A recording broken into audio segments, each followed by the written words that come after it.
Olá, gente querida, entramos em outubro, antepenúltimo mês deste ano.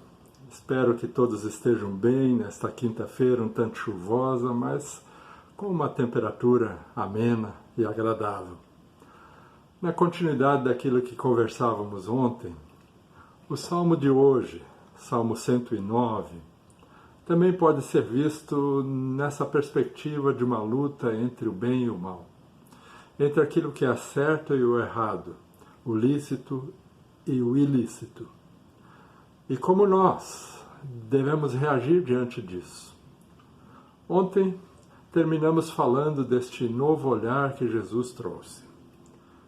Um ensino acerca de uma contracultura, um espírito de contracultura, capaz de quebrar toda a cadeia do mal gerada pelo ódio e pela violência. Dar a outra face, por exemplo, desconcerta quem te agride. Retribuir o mal com o bem, perdoar a quem ofende, abençoar quem o persegue e difama, e não devolver na mesma moeda. Estes são ensinos que elevam a ética cristã a um outro patamar, desconhecido em toda a história da humanidade.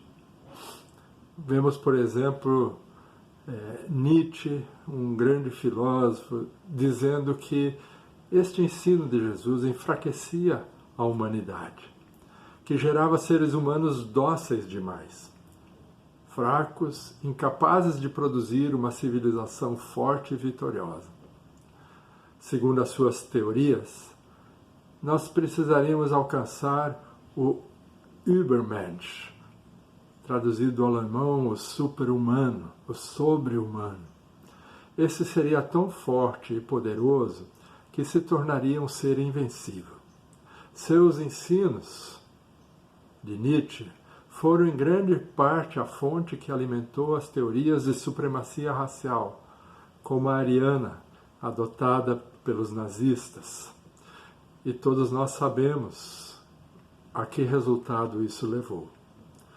A pergunta que devemos nos fazer é se Jesus realmente foi um ser humano fraco. Se o seu exemplo de vida foi um exemplo de fraqueza, de alguém que vivia subjugado pelas forças do mal e da violência. Me parece que não. Ele nunca deixou de estar no domínio da situação. Pelo contrário, ele foi um dos seres humanos mais fortes que nós já conhecemos. Nunca deixou de falar e de ser fiel aos seus ensinos. Nunca deixou de confrontar os seus opositores. Nunca deixou de amá-los, abençoá-los, perdoá-los e desejar-lhes o bem. Seu ensino e seu modo de agir eram de tal maneira reconhecidos por todas as pessoas, por todo o povo, que eles diziam que ele ensinava como quem tem autoridade e poder. Todos falavam isso. Nunca se atribuiu autoridade e poder a uma pessoa fraca e pusilânime. Ele era forte, tanto que tudo o que ele foi, ensinou e viveu, permanece até hoje. Ele é reconhecido como aquilo que a humanidade já produziu de melhor com os seus ensinamentos, mesmo por aqueles que não aceitam a sua divindade. É difícil encontrarmos alguém que não reconheça o valor dos seus ensinamentos. Por sua vez, o salmista também retrata um dilema semelhante vivido por ele. Ele dizia: sem causa me fazem guerra, retribuem o amor com hostilidade. Eu oro por eles, mas eles me cercam com palavras odiosas. Contra mim desatam lábios maldosos e fraudulentos. Mentiras e mais mentiras. Pagam o bem com o mal, o amor com o ódio. Não é fácil viver e ficar imune a uma situação como essas quando ela nos cerca. Quando pessoas desleais nos prejudicam com as suas atitudes maldosas. Quando isto afeta nosso trabalho, nossa família e a nossa própria honra.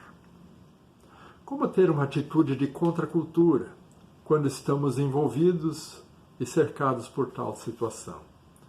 Como manter a coerência como filhos de Deus? A primeira coisa é segurar a onda, resistir à tentação da retaliação, fugir por todos os meios de exercer a vingança com as próprias mãos. Nessa situação, é melhor buscar o auxílio de Deus e nos entregar completamente em suas mãos, nas mãos daquele que julga retamente. É o que o salmista faz. Ele ora e busca a Deus. Mesmo assim, a seguir, ele descreve sentimentos reais que passam em sua mente, sem hipocrisia. Dos versos 7 ao 20, ele desfila uma série de desejos que ele gostaria de ver Deus aplicando contra essa turma.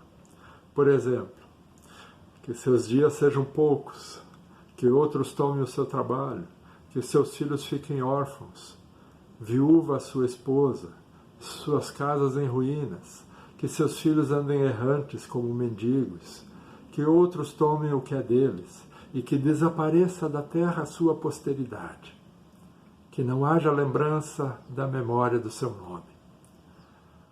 São orações fortes, desejos fortes. Não sei como Deus as ouve ou se atenderia tais orações. Apesar de podermos entender que são humanamente compreensíveis, me parece que no espírito daquilo que Jesus ensinou, talvez o salmista mudaria de foco na sua oração.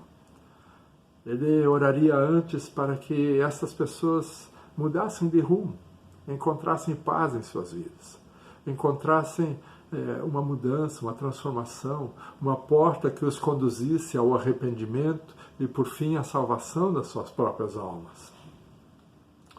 Agindo assim, Jesus pôde, por exemplo, salvar ainda aquele ladrão miserável pendurado ao seu lado na cruz, antes que ele desse o seu último suspiro de vida.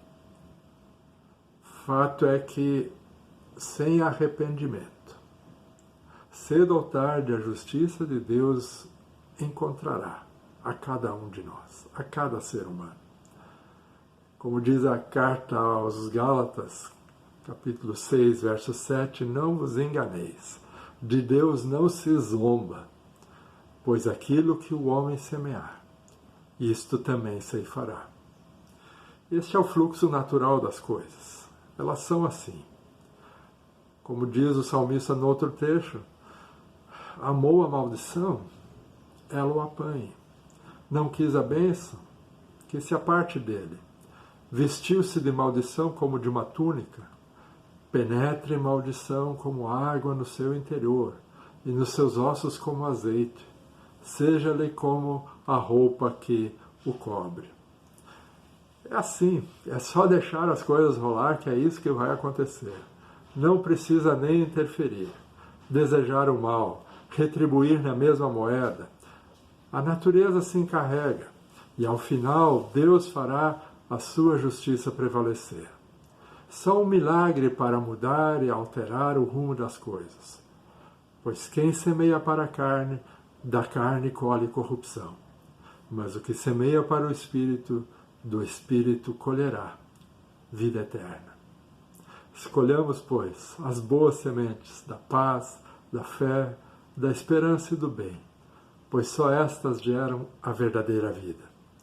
E não nos cansamos de fazer o bem, como termina dizendo este texto de Gálatas, porque ao seu tempo ceifaremos, se não desfalecermos. Enquanto tivermos oportunidade, façamos o bem a todos, especialmente aos da família da fé. Que assim seja. Um forte abraço e até amanhã.